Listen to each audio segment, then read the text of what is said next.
একটা ছেলে আর একটা মেয়ের ভালোবাসার মধ্যে পার্থক্য কি জানেন? একটা মেয়ে একটা ছেলেকে পাগলের মতো ততক্ষণ পর্যন্ত ভালোবাসে যতক্ষণ পর্যন্ত না সেই মেয়েটা ওই ছেলেটার থেকে ভালো কাউকে পায়। আর একটা ছেলে যখন একটা মেয়েকে ভালোবাসে, তাকে যদি পৃথিবীর সব থেকে সুন্দর মেয়েটাকেও এনে দেওয়া হয়, তবু ওই ছেলেটা তার সেই ভালোবাসার মানুষটাকেই চয়েস করবে। এটাই হচ্ছে একটা ছেলে আর একটা মেয়ের ভালোবাসার মধ্যে পার্থক্য।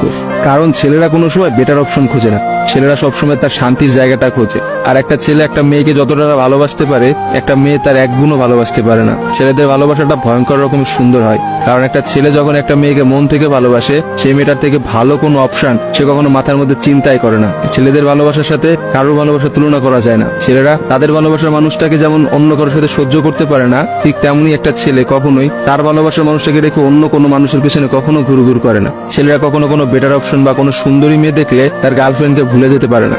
একটা ছেলের ভালোবাসা আপনি কখনোই একটা মেয়ের ভালোবাসার সাথে তুলনা করতে পারবেন না, কারণ মেয়েদের ভালোবাসাটা তো তুচ্ছ।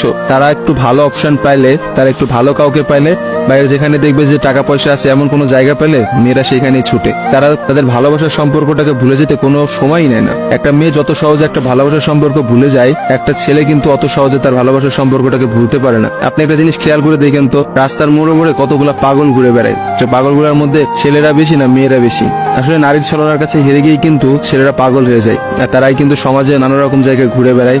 রাস্তাঘাটে দেখা যায়, বাজারে দেখা যায়, হাটে দেখা যায়, তাদের আসলে সব জায়গায় দেখা যায়। আর কয়টা মেয়েরা আপনি দেখছেন পাগল হইতে বলে? ভালোবাসা বিচ্ছেদের পর একটা ছেলে নিজেকে কোনোভাবেই ঘুরিয়ে নিতে পারে না, অথচ একটা মেয়ে কিন্তু খুব সহজে তার নিজেকে ঘুরিয়ে নিতে পারে। একটা মেয়ে কিন্তু নতুন একটা সংসারে যায়, নতুন মানুষকে পায় এবং সে সবকিছু ভুলে যেতে পারে।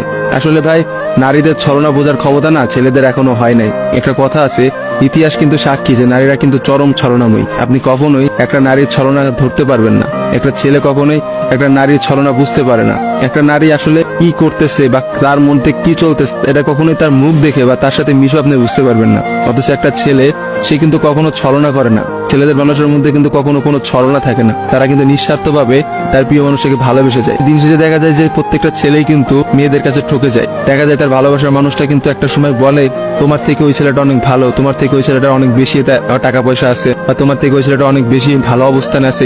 এইসব কথা বলে কিন্তু একটা মেয়ে খুব সহজে একটা সম্পর্ক নষ্ট করে দেয়। কিন্তু আপনি কি দেখাইতে পারবেন যে কোনো ছেলে কোনো মেয়েকে বলছে যে তোমার থেকে ওই মেয়েটা অনেক ভালো, বা ওই মেয়েটা তোমার থেকে অনেক ভালো অবস্থানে আছে, আজকে আমি তোমাকে ছেড়ে দিচ্ছি ওর কারণে? কখনোই দেখতে পাবেন না।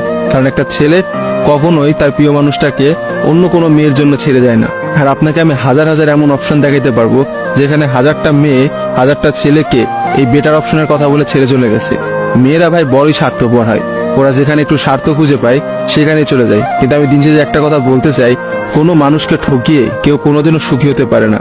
কারণ যারা ঠকায় তাদের বিচার কিন্তু আল্লাহ ঠিকই করবে। আজকে না হোক কালকে, কালকে না হোক কিছুদিন পরে বিচার আপনাকে পেতেই হবে। কারণ কাউকে ঠকায় কেউ কখনোই জিততে পারে না। আপনি অবশ্যই একদিন ঠকবেন, এবং আপনি একটা মানুষকে ঠিক যতটা কষ্ট দিচ্ছেন না, তার থেকে বেশি কষ্ট পাবেন। আর ছেলেদের কাছে একটাই